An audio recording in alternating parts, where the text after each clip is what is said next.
So it's an honor to have Jeff Hayzlett join us this morning. Thank you. I think you have a... I do. If I have a mic, and if the mic doesn't work, I'm loud as hell, so it doesn't make a difference. Donald Trump sends his regards this morning. I just want to say right off the bat, he's a very good friend. And I'm a former, John didn't mention, I'm a former chief of staff for Tom Daschle. Used to work for George McGovern. I'm on the left side of the aisle politically, although Donald Trump's my good friend because we've done a number of business together. I've been on Celebrity Apprentice for 3 years as a judge. But I just want to say right off the bat that I still believe he's batshit crazy. We'll start with that. But at the same time, you should get used to calling me Ambassador Hayzlett. That's just what I tell everybody. It's amazing the sentiment that's going through, and it's part of what I think is the sentiment of what I call think big, act bigger in terms of just driving change. That there's a whole sentiment out there of people who are fed up with it, whether it's replacing a Supreme Court judge and do your job and get the shit done, regardless of what you think the politics of the president, or maybe it's Board of Governors in terms of leaving vacant spots where they shouldn't be vacant. And it's amazing. I'll talk a little bit about some of those things. I just met in Boston with 500 C-suite leaders. It's part of a community that we're building. We're taking the upper echelon of what I call LinkedIn, because so many of us are probably on LinkedIn, but we get so many solicitations of people we don't want to know. And I think we're all just fed up with it. And so I've created a group called the C-Suite Network where you have to qualify to get in. It's free.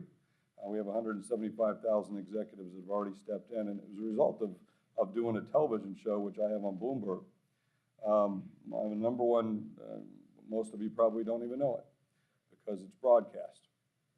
And when was the last time that you ran home to watch a primetime broadcast show? When was the last time you ran home to watch a primetime business show? I rest my case. And I found out the third episode into our show, by the way, we're the number one grossing, number one watch show, number one grossing by dollar amount, and the number one net show, most profitable show on television. And yet, you probably don't even know it. And that's okay. And so the third show in, I started having more people watch me online than were watching me through broadcast. And so I went out and created a digital show. I now own 5 digital shows. This year I'll have 7 more. And I have over 200 episodes, and we have a community of about 1.5 million people, and yesterday, and another $6 million worth of new advertisers come in. So it ain't bad. It ain't bad. I'm from South Dakota. Anyone here from South Dakota? Never is, but I always like to ask that question. This is what we'd call population density right here in this room. No, you'd be the 11th largest city right here, just right in this room. The first time being with you guys reminds me of the first time I met my wife's great-grandmother. Now, my wife, Tammy, of 36 years, is 5'1", about 105 pounds. I'm 6'3", 200 and some pounds. And Grandma Agnes was even smaller than Tammy. She's 4'11". First time I met her, she looked up at Tammy, and she looked way up at me, and she looked at Tammy, and she looked up at me, and then she turned to Tammy and said, "Isn't he bigger than necessary?" So I feel like that with you guys a little bit. As our good host mentioned, I'm the former Chief Marketing Officer of Eastman Kodak. Prior to Eastman Kodak, I worked at Cinveo. I helped roll up about 140 different printing operations. I'm a former printer myself. Used to sit on the Postal Customer Council, sit on a couple of national postal activities or events or councils that they had from time to time. I am the biggest believer in print since Gutenberg. I still believe it to be the most trusted medium there is in the world. I still preach to many CMOs. I'm probably one of the best known CMOs out there. Forbes magazine used to call me the celebrity CMO. And then I've got a number of good friends like Ramesh and others that are here in this room that I've worked with for decades. And so it's good to be with you. And yesterday, I finished 2 days of filming 7 different television shows. I finished interviewing Beth Comstock, the vice chair of GE, which was interesting. Beth's a good friend. She used to be the CMO at NBC, became now the CMO of, then CMO of GE, and now the vice chair, one of 5 women vice chairs in Fortune 1000 companies, which is ridiculous to think about that. There are only 20 female CEOs of Standard & Poor's companies, for instance. And I asked her yesterday, I said, when are we going to stop having these conversations about why you're so special because you're a woman when it shouldn't be so special? It should just be a common kind of thing. Anyway, side note, I'll do squirrels from time to time. Squirrels are something I wrote about in the book. Did you ever see the movie Up? Isn't that a great movie? And in the movie Up, they have Doug the talking dog. And Doug the talking dog runs into the 2 characters of the movie and goes, "Hi, I'm Doug the talking dog. You seem like very nice people. I can talk because my owner has outfitted me with this collar that allows you to hear my innermost thoughts." Squirrel? And he goes, "A squirrel." So from time to time, I'll do a squirrel. Okay? So if you see that happening, just yell out "squirrel." And because I say that in business, what we have to do is kill squirrels. We have to kill squirrels. But yesterday I finished up with Beth Comstock, and then I did a thing on CNN. And as I'm staring there talking to this little camera 2,000 miles away, in my earpiece, Wolf Blitzer was talking to me, and he said, like almost every single day, someone comes up to me and says, "Jeff, why did Kodak go bankrupt last year?" I mean, we all know Kodak. Why did they go bankrupt? And I'm 6 years away from the job, and people still ask me that. And I had to say, I said, Wolf, they didn't go bankrupt last year. They went bankrupt back in 1975. Just finally realized it. In 1975, a gentleman by the name of Steve Sasson sat in a room, and he took digital component parts and he put together the very first digital camera. Now, the camera was a blue box about this big. I know it to be that because it used to sit on my desk as a reminder of what we passed up. So everybody could see this. When they came into the office, they would see what we did and how we did it, and that we made this device that Steve went around to executives and said, "Look, I've changed the way we can do Kodak memories." And he actually took that night a real photograph and took a digital photograph of a photograph. I mean, how ironic. And the next day, he went from executive to executive with this blue box and said, "Look what I've got." A new way of doing it. And every single executive in that company said, "Put it away." You see, we make a roll of film. And in this little roll of film, we get 90% profits from that little roll of film. And it goes in this little yellow box that's the most recognizable box in the world, with the most recognizable logo in the world, if you can think of it at that time. Bigger than Apple, bigger than any other company in the world in terms of its favorability rating, in terms of its net value. It was massive. And they said, "We're not in the moments business, we're in the film business." And therein, they forgot what they did. They had the only product that people would actually run back into a burning building to save. Now, I know that to be true. In 2001, in my ranch back in South Dakota, lightning struck the house. Came through the house and actually hit me. I'm out. I can't hear, I can't see, I'm knocked out. As I'm waking up, my wife is running by with a box of photographs going, "Are you okay? Are you okay?" True story. And just so you know where you stand, guys, just so you know where you stand. The experience that you have in terms of the postal side is the exact same thing, in my opinion. The mail moment. The most trusted medium in the freaking world. And it's going away. What business are we in? I'm not asking you to drive change for change's sake. Nobody wakes up in the morning and says, "I can't wait to be stupid." Well, there's a few people, all right? But by and large, no one does that. But we know that change has to come.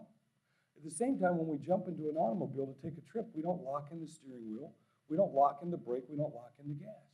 We make adjustments. The problem is in thinking about what is our fundamental thing that we do. For Kodak at the time, it was a great lesson. They were in the business of Kodak moments. They lost their way. By the time I stepped in 2006 as CMO as Kodak, they had actually let the trademark to the phrase Kodak moments expire. They were in the emotional technology business. What is the business that we're in? And that's a fundamental piece. The premise of my show, The C-Suite, is I go in to businesses where I see something that's happened and I go, why did they do that?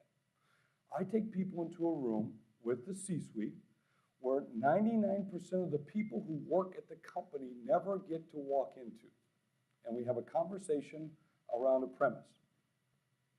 And I find certain things that we develop as businesses that change over time in terms of things that happen that we see and that we've got to talk about.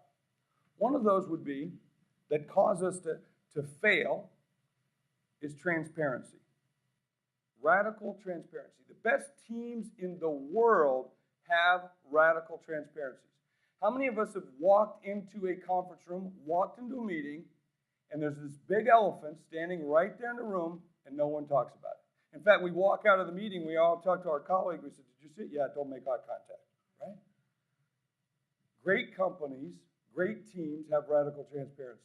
If you're playing on a football team and you're the quarterback and you start getting sacked, and we know it's because this guard has missed his block and the linebacker has come through and tackled me, and if I don't talk about it, what happens is we get in the huddle and we start resenting it, and we start, even though this is one of our best players, one of the best and all pro linemen, we're starting to think and doubt this person because we're not talking about it. We're not being transparent about it. And what great teams do is they come back, he comes up in the huddle and says, John, what's wrong? You're missing your block. You're not delivering your numbers. You're not hitting your quota. We're not getting our efficiencies. Whatever you want to say. And if we don't have that conversation, we start to resent our players on the team.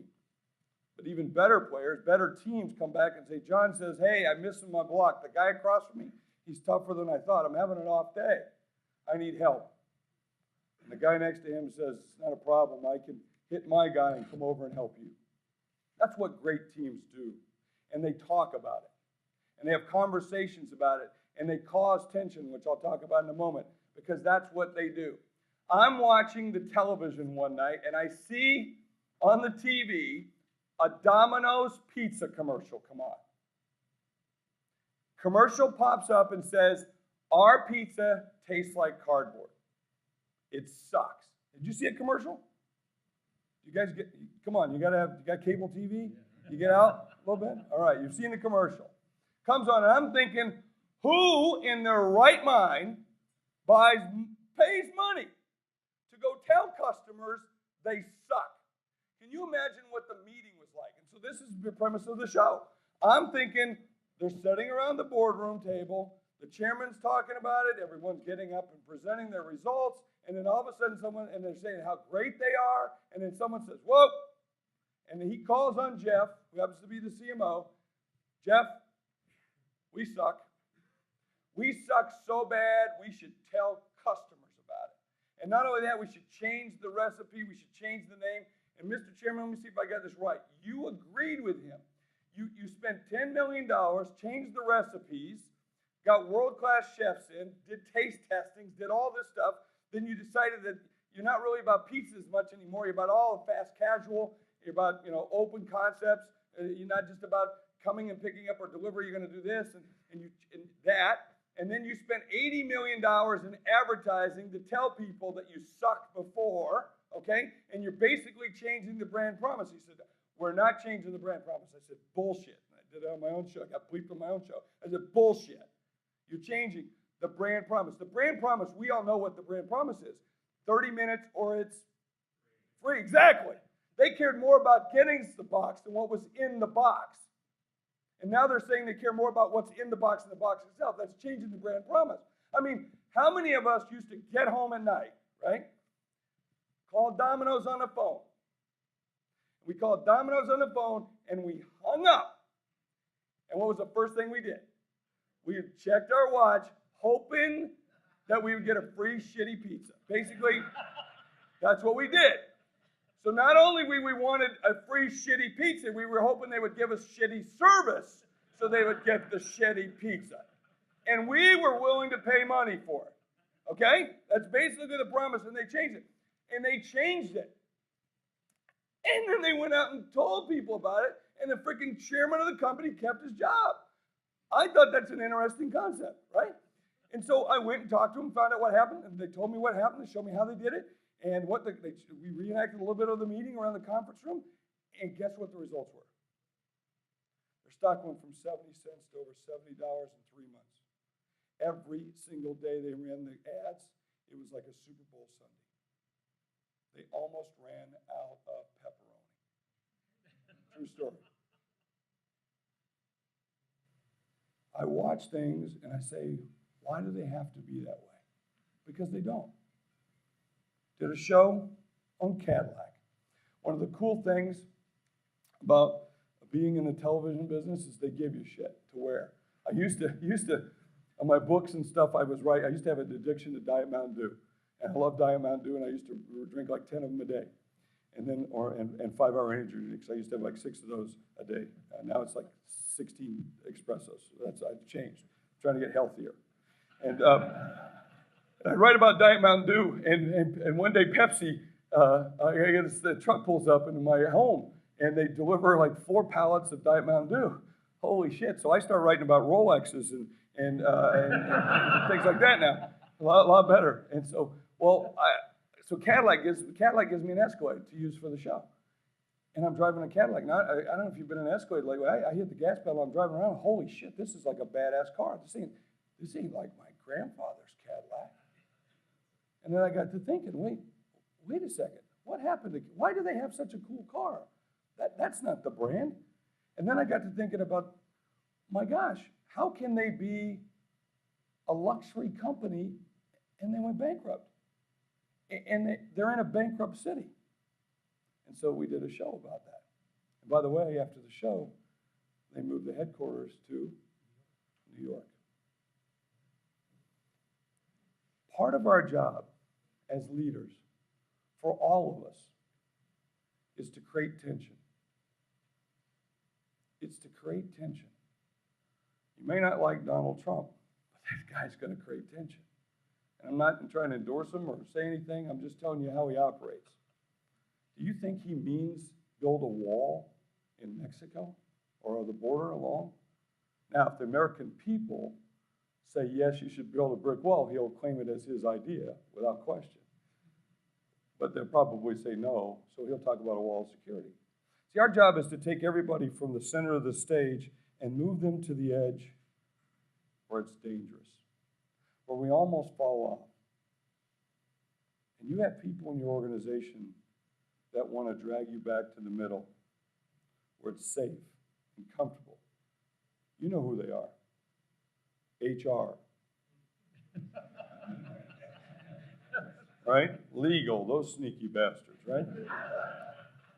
But see, that's not their job. That's not their job. Their job is to make sure you don't fall off. That's the job that they have. It's our job to create the tension. And that's what we have to do as business leaders. I've had some unbelievable opportunities to meet some of the greatest people in the world. And my job back in college was to have and take care of major celebrities and speakers and dignitaries that came onto the campus of my small little school in South Dakota called Augustana College. 2,000 students. And we had some of the greatest speakers in the world come there and lecture. Margaret Thatcher, Mikhail Gorbachev, John Majors, President Reagan, Elie Wiesel, Andrew Young, Ralph Nader, who I picked up at the airport in a 1976 Ford Pinto. He wouldn't get in the car. True story. So for those of you laughing, there's a couple younger people here who aren't. Please explain that to them at the break, would you? And then I had a person by the name of Jacques Cousteau. You remember Jacques Cousteau? He was my hero. I used to love to watch. It was the only, when I was a kid watching on Sunday night, remember Sunday night we'd watch The Wonderful World of Disney? And then afterwards, Mutual of Omaha's Wild Kingdom, right? We always had Marlin sitting in the truck while Jim was out in the field wrestling the alligator. And then that music would come on, and it was the undersea adventures of Jacques Cousteau. Well, I caused tension in my family because I begged them to let me stay up past my bedtime.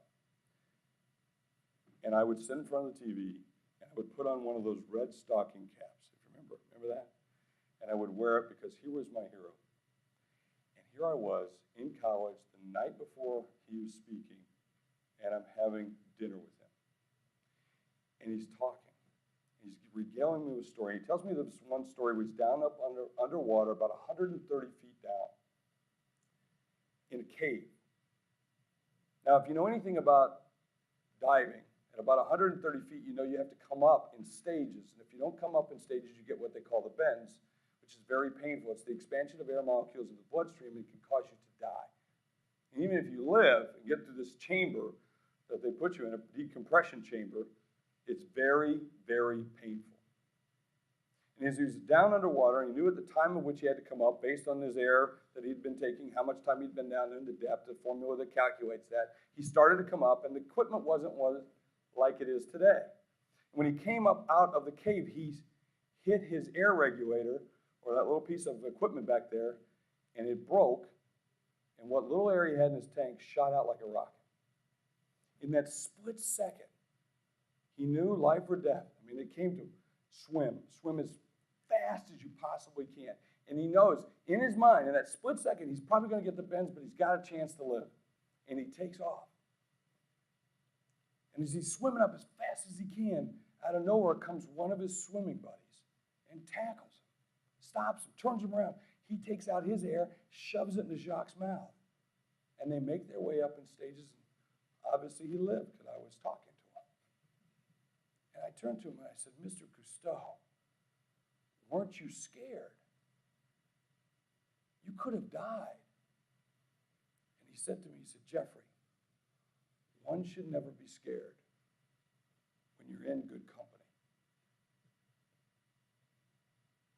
This industry, like many others, is going through significant change. It's going to be scary. It's also going to be exciting because of the possibilities of what you can do. But the cool thing is to be able to have forums like this that our host has put together and a community like this to know that you're in good company. And I thank you for having me today and being a part of this, and I look forward to seeing you.